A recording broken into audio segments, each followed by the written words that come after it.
बताओ कैसे होगा ये वाला क्वेश्चन। निकालना क्या है? Molar mass of a protein मतलब एम निकालना है, मोलर मास। और कौन सी कोलिगेटिव प्रॉपर्टी का न्यूमेरिकल है ये? Osmotic pressure. ऑस्मोटिक प्रेशर क्या होता है? Pi is equal to C R T. तो ये जो मोलर मास ये मांग रहा है, ये कंसंट्रेशन के अंदर है कि पाई के अंदर है कि आर के अंदर है, टी के अंदर? किसको एक्सप्रेस करना है? कंसंट्रेशन। तो पाई कितना है? Osmotic pressure 25। हो गया क्या ये क्वेश्चन? देखो मुझे ऐसा क्यों लग रहा है प्रोटीन ऐसा कोई क्वेश्चन हुआ है? नहीं हुआ है। मैंने यहाँ रखा 25। किसमें? MMHg में। कंसंट्रेशन फॉर्मूला क्या होता है उसका? Number of moles of solute upon in litres. R की वैल्यू 0.0821। उसकी यूनिट आप जानते हो ना, लीटर एटीएम पर केल्विन पर मोल। और टेम्परेचर कितना है? 37। कितना हो गया? कल हुआ है? नहीं, कुछ नहीं, नहीं हुआ।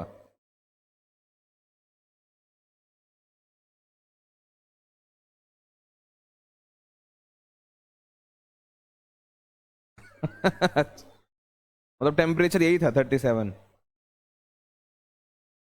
चलो कोई नहीं, कोई नहीं, करो ट्राई करो ये वाला। क्या प्रॉब्लम क्या है इसमें? प्रॉब्लम ये है कि जो आपने प्रेशर रखा है ये 25, ये गलत हो जाएगा क्योंकि ये प्रेशर किस में है और आर की जो वैल्यू होती है उसमें प्रेशर क्या है। तो इसको एटीएम बनाना पड़ेगा। तो एटीएम कैसे बनेगा? 25 को 760 से डिवाइड करना पड़ेगा क्योंकि 1 एटीएम किसके बराबर होता है? 760 MMHg। तो यूनिट मैच करवाने के लिए हमें ये एटीएम में रखना पड़ा। एटीएम में करने के लिए हमने MMHg को 760 से डिवाइड कर दिया। नंबर ऑफ मोल्स का फॉर्मूला क्या होता है? गिवन मास हो गया हमारा, चेक करो, 3.5। और मोलर मास हमें पता नहीं है। वॉल्यूम, वॉल्यूम देखो कितना दे रखा है volume? 50 cc। What is 50 cc? हाँ, 50 cc मतलब 50 सेंटीमीटर क्यूब। 10th में क्वेश्चंस किए थे सरफेस एरिया वॉल्यूम के, आपको याद नहीं है? आप आंसर जब चेक करते थे तो उसमें एरिया ऐसे लिखा होता था, SQCM मतलब स्क्वायर सेंटीमीटर, और वॉल्यूम कहीं कहीं सीसी लिखा होता था मतलब क्यूबिक सेंटीमीटर मतलब सेंटीमीटर क्यूब। तो यहाँ पे आ जाएगा 50 और मैं उसको 1000 से डिवाइड करूंगा क्योंकि 50 सेंटीमीटर क्यूब मतलब 50 ml होता है ना? ml को लीटर में चेंज करने के लिए 1000 से डिवाइड करना पड़ेगा। बस फिर ये वैल्यूज आपकी हैं 0.0821 और 313। यहां से मोलर मास निकल जाएगा। यूनिट क्या आएगी मोलर मास की? ग्राम पर मोल। तो इसमें जो आपको टफ लगा, जो कि टफ नहीं है, आप कहीं बता भी नहीं पाओगे कि ये मुश्किल लग रहा है, वही है। समझ गए क्या?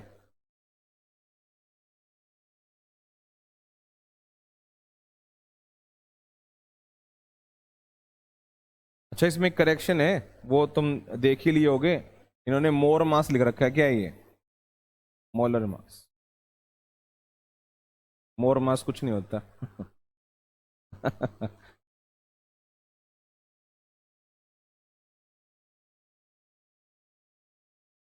इसने जिस चीज की वैल्यू मांगी है उसकी वैल्यू निकालने का मन क्यों नहीं कर रहा? पहले से ही पता है, लेकिन ये श्योरिटी लेके न्यूमेरिकल का आंसर सीधे नहीं लिखना है। भरोसा नहीं कर सकते, अगर उसने डाटा में कुछ एरर दे रखा होगा तो ये वैल्यू अलग भी आ सकती है। मुझे बताओ, ये तो हमें कंफर्म्ड है कि हमें आर निकालना है। आर मतलब हाँ वैसे ये गैस कांस्टेंट होता है, इस टॉपिक के अंदर इसको गैस कांस्टेंट मत बोलना, इट इज सॉल्यूशन कांस्टेंट। इसका फॉर्मूला होता है पाई इज इक्वल टू, इस फॉर्मूले में आता है ऑस्मोटिक प्रेशर है। कितना दे रखा है ऑस्मोटिक प्रेशर, क्योंकि आर तो निकालना है। पूरी लाइन लिखते हुए लास्ट में दे रखा है 4.1 एटीएम। इस बार टेंशन नहीं है, एटीएम में ही है। कंसंट्रेशन आप जानते हो, number of moles of solute upon volume of solution in litres, ठीक है। आर की वैल्यू हमें पता नहीं है, लेकिन टेम्परेचर हमें दे रखा है 15.5। ये केल्विन में कितना हुआ, 15.5 में 273 ऐड करना है, 288.5 ये हो गया। यहां पे रख दिया 288.5। एक स्टेप और करना पड़ेगा तब सोल्व होगा ये। यहां वैल्यू बताओ क्या रखोगे, number of moles of solute given mass by what is given mass, what is molar mass 176। अब देखो इन्होंने यूनिट नहीं दी मोलर मास की, तो हमें इनसे नहीं झगड़ना है, हम यही मान के चलेंगे 176 ग्राम पर मोल। अच्छा वॉल्यूम कितना है 302 ml, तो लीटर में रखना है ना, 1000 आ जाएगा। यहां पर आर है ही 288 पॉइंट। मुझे बताओ जब आप यहां से आर निकाल लोगे तो उसकी यूनिट क्या आएगी। हाँ याद है आपको, लीटर एटीएम पर केल्विन पर मोल हो जाएगा। नेक्स्ट,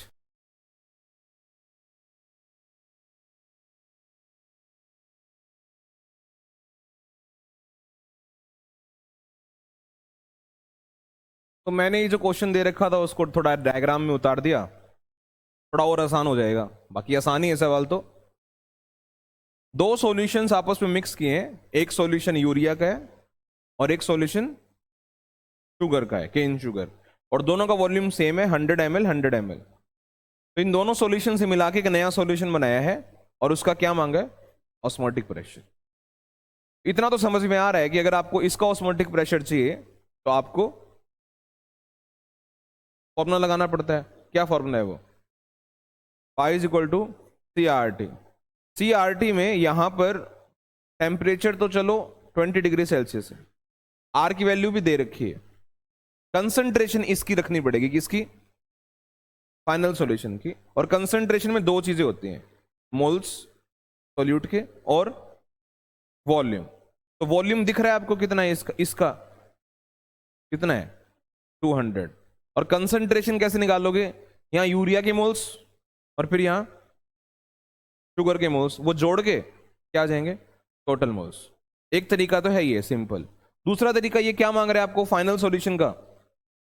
तो आप इसका ऑस्मोटिक प्रेशर निकाल लो, इसका निकाल लो और आपस में ऐड कर दो, पाई 1 प्लस पाई 2 करके देखो।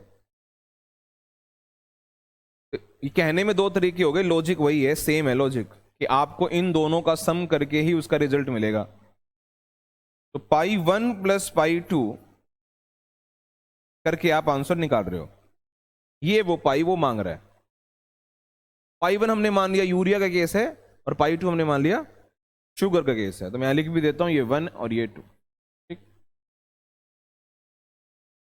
पाई का फॉर्मूला क्या होता है, CRT, तो मैंने लिखा C1RT और यहां लिखा C2RT। तो टेम्परेचर और आर चेंज नहीं हो रहे क्या, मैंने जो 1 2 नहीं लिखा उनके नीचे सेम है, आर सेम होता है और टेम्परेचर सेम टेम्परेचर पे 20 डिग्री। कुछ कॉमन आ रहा है सर, RT अंदर क्या बच गया, C1 प्लस C2।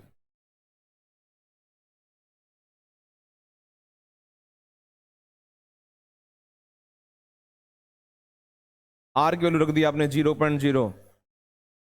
अब इतनी ही रखना जब उसने इतना बोला है 0.82। नहीं गड़बड़ है इसमें, ठीक करो, वैल्यू गलत है, ये वैल्यू है 0.082। इतना बड़ा आर होता ही नहीं, 0.082। टेम्परेचर 20 डिग्री सेल्सियस है, 293। कंसंट्रेशन कैसे निकालोगे वो बताओ। फॉर्मूला क्या होता है कंसंट्रेशन का? मोल्स अपॉन, तो आपने रखा moles of solute upon volume of solution, किसमें? लीटर्स में। और यहां भी moles of solute upon volume of solution litre में। आप समझ गए NB1 NB2। वॉल्यूम सेम कैसे ले लिया मैंने? कितना है सेम वॉल्यूम? यहाँ सेम वॉल्यूम है ना, कितना है वो सेम वॉल्यूम? गलत, 100 क्यों रखोगे? मतलब अगर आपको ये लग रहा है कि मैं इन दोनों का जोड़ के इसका निकाल रहा हूं, इसका मतलब ये थोड़ी है कि वॉल्यूम में 100 लूंगा, जोड़ के निकाल रहा हूं, मतलब ये दोनों मिल चुके हैं तो वॉल्यूम अब 100 नहीं है। यूरिया भी 200 ml में है और शुगर भी, तो वहां गलती होगी, ध्यान रखना। वॉल्यूम कॉमन निकाल के ऐसे कर दूं 0.082 293, वॉल्यूम कॉमन आ गया, कितना आ गया? 200। 1000 क्यों लिख रहे हो? लीटर में चेंज करने के लिए। अंदर आ गया, दोनों के मोल्स जोड़ने हैं। यही तो मैं बात कर रहा था अभी, जब मैं आपको पहला तरीका समझा रहा था कि आपको पाई मांग रहे हैं, pi is equal to CRT, तो C की जगह क्या रखोगे? Moles by volume. तो मोल्स में मैं यही तो बता रहा था कि इसका वॉल्यूम और इसका मोल जोड़ दें आपस में, तो मोल्स जोड़ दिए। बताओ कितने मोल्स हैं यूरिया के? Given mass by molar mass. What do mean by this? 1.5%। Urea 1.5 ग्राम है और मोलर मास उसका 60 दे रखा है। ये इसके मोल्स हो गए, प्लस शुगर के मोल्स 3.42 और मोलर मास 342। बस कर लेना, 16। आंसर आपका आ जाएगा ATM में।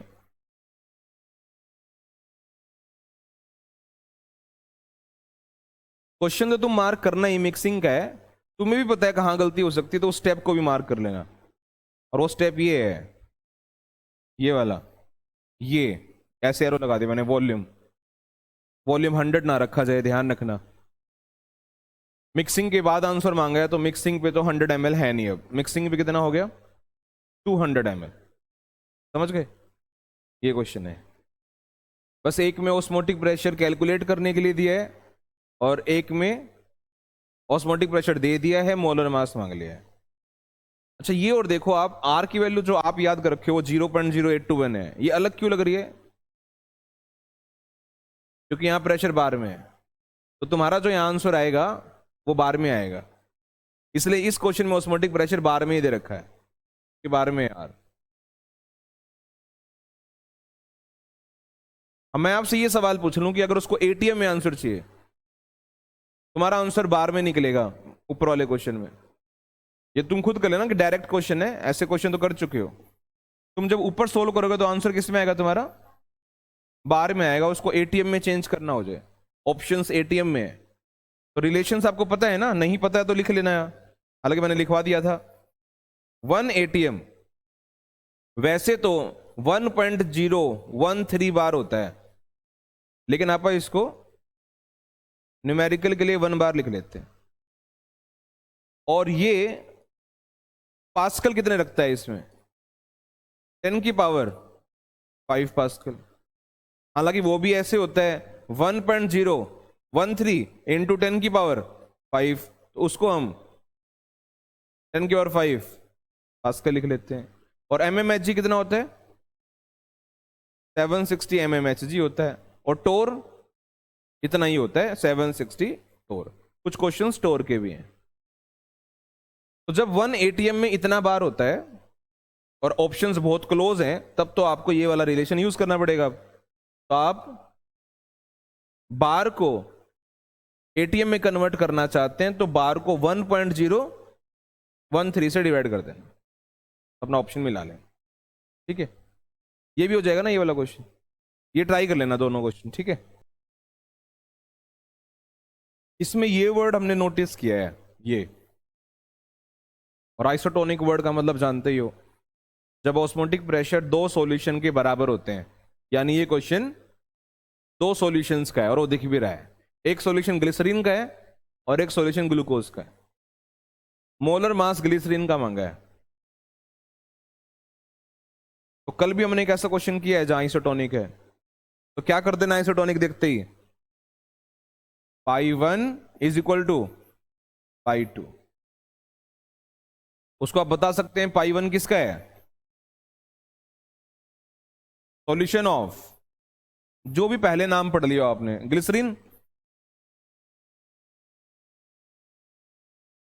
और पाई 2 क्या है, सॉल्यूशन ऑफ ग्लूकोज। अब चेकर है ना, उसको थोड़ा डिफाइन करके बताना पड़ता है, सब्जेक्टिव आंसर है तो। पाई 1 इज इक्वल टू पाई 2, ये गिवन है, आइसोटोनिक सॉल्यूशन है। रखो पाई का फॉर्मूला क्या होता है, इससे अगला स्टेप क्या होना चाहिए, सर पाई का फॉर्मूला रख दो। क्या होता है पाई का फॉर्मूला, C1RT, और यहां लिख दिया मैंने C2RT, क्योंकि टेम्परेचर वाली कंडीशन दी नहीं है, इसका मतलब ये है कि सेम टेम्परेचर पे दोनों सॉल्यूशन बनाए हैं, और R तो सेम ही होता है, तो RT से RT कैंसिल हो गया, तो क्या आ गया, C1 is equal to C2। अगर आपको याद हो तो जब मैं आपको वो ऑस्मोसिस की डेफिनेशन लिखवा रहा था हाइपरटोनिक और हाइपोटोनिक के टर्म्स में, तो वहां मैंने बताया था जिनका ऑस्मोटिक प्रेशर बराबर होता है उनकी कंसंट्रेशन भी बराबर होती है, लेकिन शर्त होती है टेम्परेचर फिक्स होना चाहिए, सेम होना चाहिए, तो टेम्परेचर सेम ये बराबर हो। C1 का फॉर्मूला क्या होता है, या C का फॉर्मूला, नंबर ऑफ मोल्स, मैंने लिख दिया NB1 by volume, NB2 by volume. देखो वॉल्यूम से वॉल्यूम भी उड़ा दिया, क्यों उड़ा दिया, नहीं उड़ाना चाहिए था, सॉरी गलती हो गई, फ्लो में कर गया मैं। V1 और V2 लीटर में, और कहां गलती, कैसे पता चला गलती हो गई है, ग्लिसरीन तो 1 लीटर में, और ये परसेंटेज है, परसेंटेज का मतलब होता है 2 ग्राम कौन इन 100 ml सॉल्यूशन, तो यहां वॉल्यूम 100 है। हाँ, तो मैं आपको ये कह रहा था कि इस न्यूमेरिकल से आपको एक चीज और पता लग जाएगी ऑस्मोटिक प्रेशर के लिए, वो ये है कि ऑस्मोटिक प्रेशर में ऐसे परसेंटेज दे रखा हो और बता नहीं रखा, देखो मास का परसेंटेज है कि वॉल्यूम का है कि मास बाय वॉल्यूम है, तो ये मास बाय वॉल्यूम है मान के चलना। ये जो परसेंटेज होता है ये अगर नहीं गिवन है ऑस्मोटिक प्रेशर में तो W/V होता है। आपको याद होगा हमने एक न्यूमेरिकल क्वेश्चन भी किया था रेड ब्लड सेल का, उसकी कंसंट्रेशन भी मैंने परसेंटेज में लिखी थी, लेकिन वो यही थी ना W/RBC 0 पॉइंट क्या था वो वैल्यू, 0.91। हाँ, तो मोल्स रखोगे, मोल्स का फॉर्मूला क्या होता है, गिवन मास बाय, तो ग्लिसरीन का गिवन मास कितना है 10.2, मोलर मास सर पता नहीं है, वॉल्यूम 1 लीटर, चेंज ही नहीं करना पड़ा, वॉल्यूम लीटर में ही है। अब आ जाओ ग्लूकोज की तरफ, ग्लूकोज का गिवन मास सर 2% मतलब 2 ग्राम, मोलर मास 180 180, वॉल्यूम 100/1000, तो यहां से मोलर मास ऑफ ग्लिसरीन आ जाएगा ग्राम पर मोल।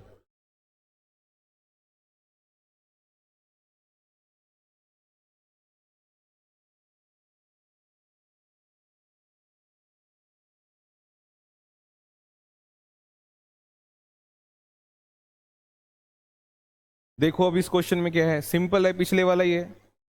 इसमें भी हमने देखा कि यहां पर आइसोटोनिक लिखा हुआ है, इसका मतलब यहां 2 सॉल्यूशंस हैं और वो दिख रहा है, एक सॉल्यूशन किसका है, केन शुगर का और एक यूरिया का, और दोनों का ऑस्मोटिक प्रेशर बराबर रखना है क्योंकि दोनों सॉल्यूशंस क्या हैं, आइसोटोनिक। तो हमने क्या किया, ऐसे लिख लिया पाई 1 इज इक्वल टू पाई 2, ये उसको बता दिया कि जो पाई 1 है ये है सॉल्यूशन ऑफ शुगर, और पाई 2 मान लिया हमने सॉल्यूशन ऑफ यूरिया। आपकी मर्जी, आप 1 2 किसी को मानो, बस बता देना उसको अगर सब्जेक्टिव क्वेश्चन है तो। पाई 1 इज इक्वल टू पाई 2, इसके बाद अगला स्टेप क्या होता है, सर फॉर्मूला रख दो इसका, क्या फॉर्मूला है पाई का, C1RT, यहां पर हो जाएगा C2RT। क्योंकि टेम्परेचर बता नहीं रखा है, इसका मतलब ये हम अज्यूम करके चलते हैं कि सेम टेम्परेचर पे सॉल्यूशन बना हुआ है, तो टेम्परेचर हमने उड़ा दिया, आर भी हमने उड़ा दिया, तो क्या आ गया C1 is equal to C2। लेकिन सवाल इतना नहीं है, सवाल इसने मांगा है मोलर मास ऑफ यूरिया, जैसे उसमें ग्लिसरीन का मांगा था। इसके बाद बताओ क्या रखते हो आप, concentration, number of moles of solute by volume of solution, किसमें, लीटर में, और यहां भी number of moles of solute upon volume of solution, किसमें, लीटर में। इस बार वॉल्यूम कट जाएगा, क्यों, हाँ सेम वॉल्यूम है, क्योंकि ये परसेंटेज में है, 100 ml है यहां सॉल्यूशन और वहां पर भी 100 ml है। इसके बाद तो तुम कर ही लोगे। इसके बाद क्या स्टेप है, मोल्स का भी फॉर्मूला होता है, गिवन मास बाय, तो मुझे बताओ शुगर का गिवन मास कितना है 5, मोलर मास 342, और इधर आ जाओ, यूरिया का गिवन मास 0.877 और मोलर मास निकालना है। हालांकि मैं मनी मन पता है, अगर हमने सवाल कर रखे हैं यूरिया के 60 होता है इसका मोलर मास, लेकिन हम विश्वास नहीं कर सकते। ये आप आगे पढ़ोगे कि कोलिगेटिव प्रॉपर्टी से मोलर मास गलत भी आता है कुछ कंडीशंस में, ठीक है। तो इसका आंसर आप निकाल लेना, ठीक है। अगर कोई गड़बड़ नहीं है कंडीशन में तो 60 के ही क्लोज आएगा बिल्कुल, नहीं तो आप कैलकुलेट करोगे ही, कोई प्रॉब्लम नहीं है।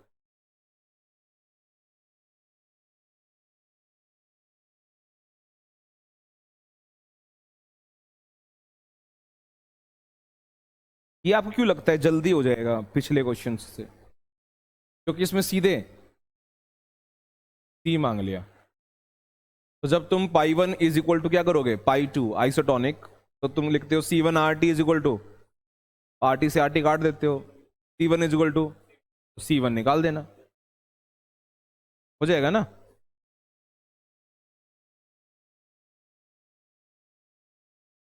ये वेस्ट दिया ना इसने सुक्रोज का मोलर मास, जरूरत ही नहीं है, ये कंसंट्रेशन मांगे, देना किसका चाहिए था इसको, हाँ। अब देखो पिछले क्वेश्चन में कह रहा है यूरिया का मोलर मास निकालो, क्योंकि दे नहीं रखा है, और इसमें कह रहा है कि पता होना चाहिए। तो यूरिया का मोलर मास कितना होता है 60, ठीक है। तो सिंपल है, बेसिक ही है, बस इसने ना थोड़ी डिमांड रखी है कि ऑस्मोटिक प्रेशर इसको पास्कल में चाहिए। अब यूनिट कन्वर्जन आपको आता है तो ये सवाल हो जाएगा, नहीं तो फिर प्रॉब्लम है।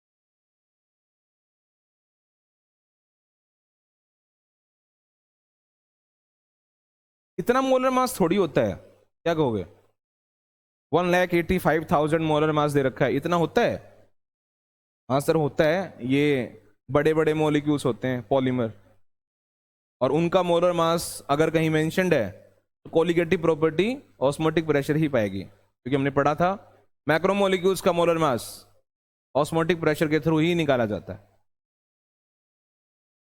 तो कैलकुलेट द ऑस्मोटिक प्रेशर तो अंडरस्टूड है, पाई निकालना है, फॉर्मूला आपको पता है, pi is equal to CRT।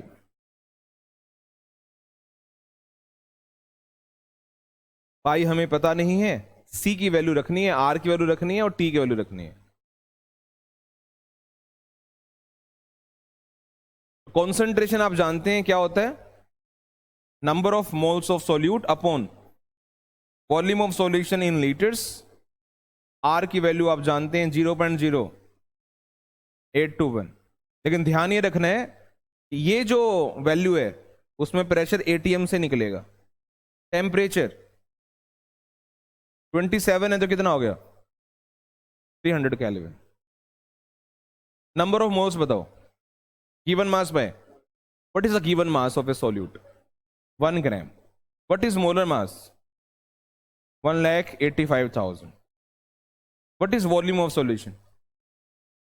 450. अब तुम कहोगे सर 450 ml तो वाटर दे रखा है.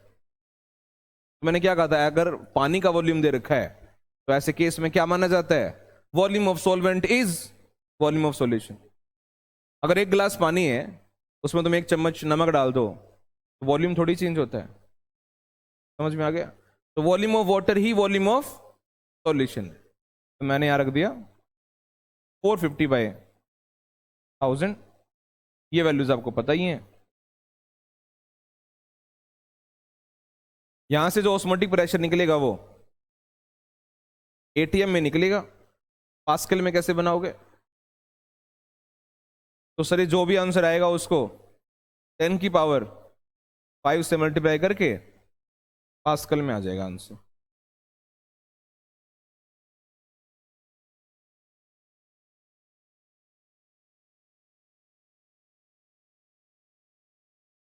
और अगर mmHg में मांगा होता तो 760 से मल्टीप्लाई हो जाता.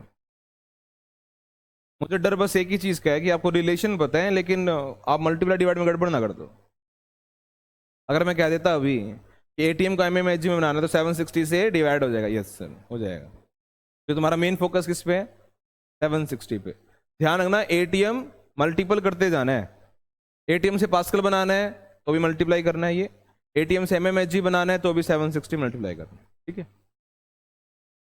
नोट करते हुए हमें दिख रहा है कि दो ऑस्मोटिक प्रेशर है. तो इसका मतलब क्या हुआ? 2 केस है.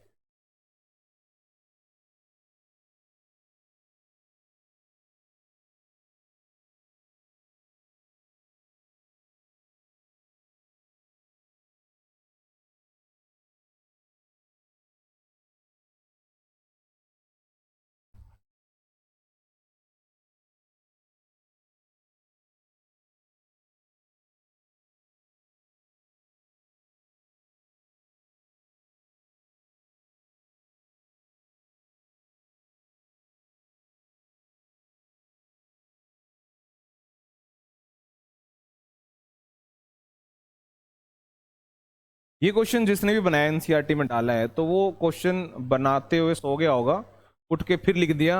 अभी पता लग जाएगा इसमें एक्स्ट्रा चीजें क्यों दे रखी हैं, जरूरत नहीं थी. जैसे ये क्वेश्चन है, इसमें बोला कि 300 केल्विन कोई टेम्परेचर है और उसमें इतना ग्लूकोज मिलाना है किसके अंदर, 1 लीटर सॉल्यूशन तैयार हो जाए. ऑस्मोटिक प्रेशर कितना है? एक सिचुएशन ये है. दूसरे सिचुएशन में ऑस्मोटिक प्रेशर को कम कर दिया. कितना कर दिया? अब कंसंट्रेशन क्या होगी? तो तुमने ऐसे कहा कि π1 इज इक्वल टू C1RT. तो π1 दे रखा है अपने को 4 पॉइंट, यानी पहला केस जो है C1 होता है number of moles of solute upon volume of solution. R की वैल्यू आप जानते हो कितनी होती है, लेकिन ये नहीं रखना. क्यों? क्योंकि ये है बार में. बार के लिए क्या याद रख लो? हाँ 83.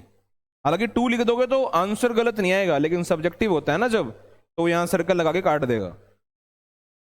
समझ गए ना मेरी बात? और टेम्परेचर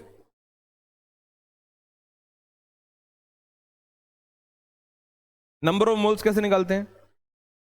दे रखा है given mass, molar mass 180 glucose, volume दे रखा है, सब कुछ तो दे दिया. समझे अब इसका क्या मतलब है? ऑस्मोटिक प्रेशर दे दिया, टेम्परेचर भी दे दिया, आर हमें पता है और कंसंट्रेशन भी दे दिया. तो ऐसे सवालों करना कैसे है? क्योंकि तुम यहीं सोल्व करोगे तो पागल हो जाओगे. और ये तो क्या करना है? तो तुम इसमें से एक चीज को, उसकी वैल्यू मत पुट करना. बताओ किसके वैल्यू तुम पुट नहीं करोगे?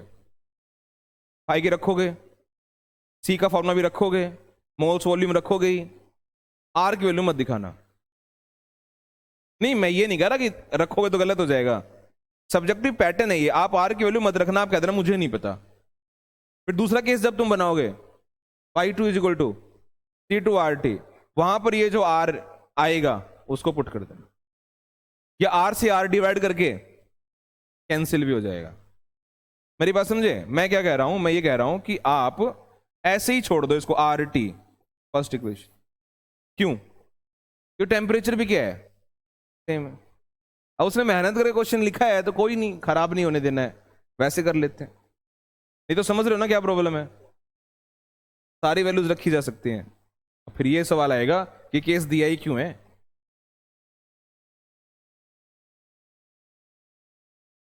इसको ना टेम्परेचर नहीं देना चाहिए था बस। अगर वो कह देता ना कि एट एनी टेम्परेचर ये हुआ है और फिर सेम टेम्परेचर पे ये भी हुआ है, तो हम क्या बोलते हैं, हमें टी नहीं पता, तो हम यहां से टी निकाल के उसमें पुट कर देते। लेकिन एक घसीटा निकला।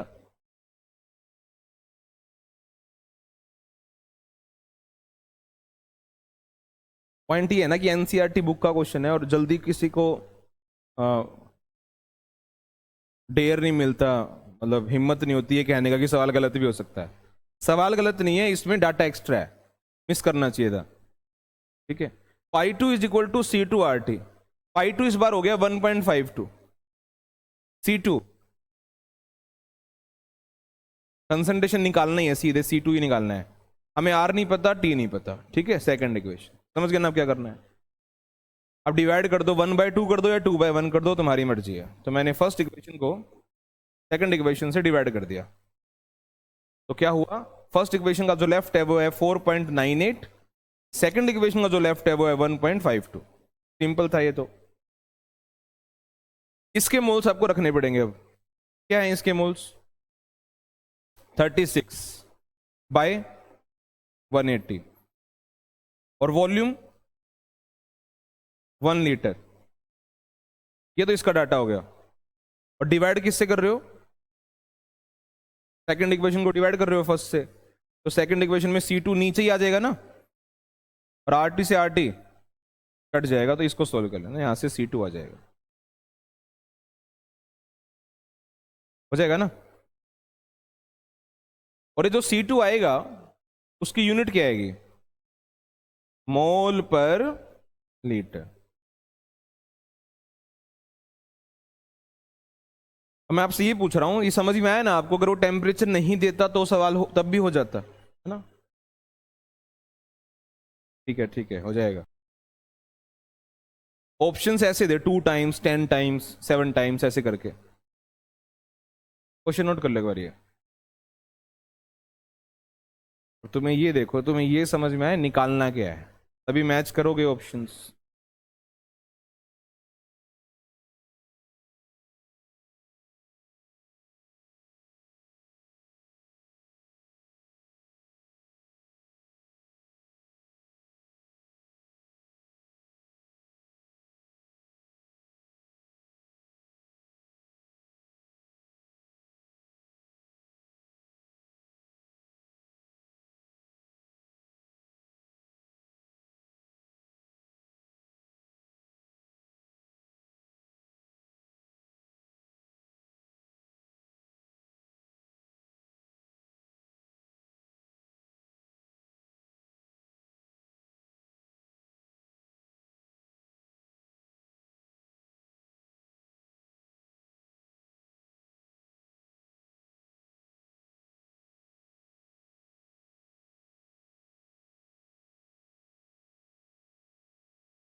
सवाल में हुआ क्या है वो तो समझ में आ गया होगा, बहुत क्वेश्चंस कर लिए हमने। किसी टेम्परेचर पर osmotic pressure solution of urea का 500 mmHg था, उसमें पानी मिलाया। पानी मिलाने से कंसंट्रेशन का क्या होता है, कम होती है, और कंसंट्रेशन कम होती है तो ऑस्मोटिक प्रेशर भी कम होता है। इसलिए पहले ऑस्मोटिक प्रेशर कितना था, 500, और अब हो गया 105। कोई बच्चा ये कह दे कि सर टेम्परेचर बढ़ाने से भी तो ऑस्मोटिक प्रेशर बढ़ता है, तो टेम्परेचर पहले कितना था, अब कितना है 25, तो बढ़ा क्यों नहीं? तो आप ये कहना कि पाई सी के और टी के दोनों के डायरेक्टली प्रोपोर्शनल होता है, टेम्परेचर बढ़ा है तो पाई बढ़ना चाहिए था, लेकिन कंसंट्रेशन उससे ज्यादा घटा होगा, तभी तो वैल्यू कम होकर आई है। मैं इतनी बात इसलिए कर रहा हूं कि थियोरेटिकल पार्ट भी बड़ा इंपॉर्टेंट है ऑस्मोटिक प्रेशर का। ठीक है, क्या मांगा है अब? जब पानी मिलाया तो कितना मिलाया, ये सवाल है। ऑप्शंस बताता हूं। ऑप्शन थे, कुछ नंबर है, फिर टाइम्स, 2 टाइम्स, 3 टाइम्स, 4 टाइम्स, ऐसे निकालना। तो आप मुझे बता सकते हो किस सिंबल की आप वैल्यू निकाल दो तो ये आंसर आ जाएगा। ऑस्मोटिक प्रेशर का फॉर्मूला क्या होता है वो बताओ पहले। φ1 इज इक्वल टू, दो फॉर्मूले क्यों लगाओगे? दो ऑस्मोटिक प्रेशर है, दो केस, क्या निकालोगे? क्या टेम्परेचर में डाइल्यूशन का हद पता चलेगा?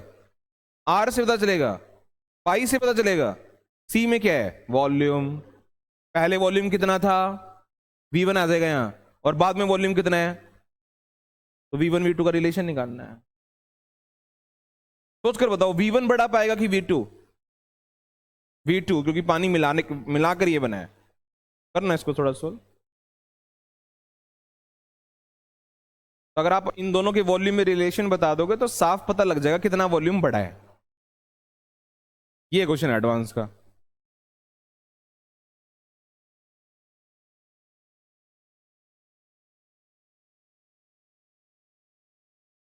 तो π1 आपने रख दिया 500 mmHg। चेंज करूं यूनिट? इंडिविजुअल होता तो मैं सोचता, अभी जे एडवांस का क्वेश्चन है, उसको इससे फर्क तो पड़ता नहीं, आप सोल्व कैसे कर रहे हो। मैं कह रहा हूं अगर आप 500 को mmHg को mmHg में रखोगे तो भी सवाल हो जाएगा। क्यों? क्योंकि जब मैं इसको डिवाइड करूंगा वैसे भी आर कट जाना है, मैं आर रख भी नहीं रहा इसलिए। C1 क्या रखोगे? C1 का फॉर्मूला होता है number of moles of solute upon volume of solution, किसमें? लीटर में। मैंने V1 लिखा, N1 नहीं लिखा, मोल्स के नीचे 1 नहीं लिखा। मोल्स थोड़ी चेंज हुए हैं, पानी मिलाया बस। आर नहीं पता और टेम्परेचर तो रखना पड़ेगा। क्यों? टेम्परेचर तो रखना पड़ेगा, टेम्परेचर अलग है सर दोनों केस में। 10 डिग्री मतलब 283। ये हो गई हमारी फर्स्ट इक्वेशन। ऐसे सेकंड बना लो। इस बार जो ऑस्मोटिक प्रेशर है, जब उसमें पानी मिलाया गया तो ऑस्मोटिक प्रेशर कम हो गया। कम होकर कितना हो गया? 105.3 mmHg। कंसंट्रेशन का फॉर्मूला वही sir, number of moles of solute और नंबर ऑफ मोल्स सेम रहेंगे। हाँ, वॉल्यूम बदल जाएगा क्योंकि डाइल्यूट किया ना आपने, तो V2 लीटर्स में। आर की वैल्यू में रख नहीं रहा, टेम्परेचर रखना पड़ेगा क्योंकि टेम्परेचर चेंज हुआ है। 25 यानी 298। Second equation.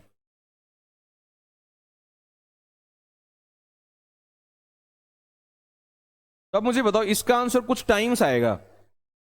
तो मेरे हिसाब से जब तुम इसको डिवाइड करोगे, फर्स्ट को या सेकंड से को, या सेकंड को फर्स्ट को, तुम्हारी मर्जी है। जब तुम इसको डिवाइड करोगे तुम्हें ये बताना है V2 V1 के कितना टाइम्स है। ये आंसर है।